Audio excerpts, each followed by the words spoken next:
સુરત મહાનગરપાલિકાની નગર પ્રાથમિક શિક્ષણ સમિતિ દ્વારા પીપલોદના ઉમરા ગામે ₹3,40,40,00,000ના ખર્ચે નવનિર્મિત શાળા ભવનનું લોકાર્પણ નાયબ મુખ્યમંત્રી હર્ષ સંઘવીના હસ્તે કરવામાં આવ્યું હતું। નગર પ્રાથમિક શાળા ક્રમાંક 3ના આ નવા ભવનથી આસપાસના 1,500થી વધુ બાળકોને શિક્ષણ સુવિધા મળશે।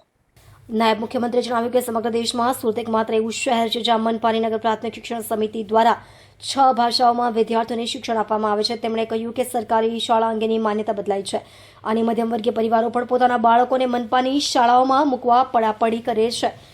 આ પ્રસંગે નાયબ મુખ્યમંત્રીએ વિદ્યાર્થીઓને સાયકલ વિતરણ કરી પ્રોત્સાહિત કર્યા હતા। તેમણે બાળકોને શાળા પછી માટી સાથે જોડાયેલી રમતો રમવા અને સ્વચ્છતાના ગુણો કેળવવા અનુરોધ કર્યો હતો। નોંધનીય છે કે સમગ્ર શિક્ષા વિભાગ દ્વારા અત્યાર સુધીમાં 250 કરોડથી વધુના ખર્ચે મનપાની નગર પ્રાથમિક શિક્ષણ સમિતિના 63 શાળા ભવનો મંજૂર કરાયા છે।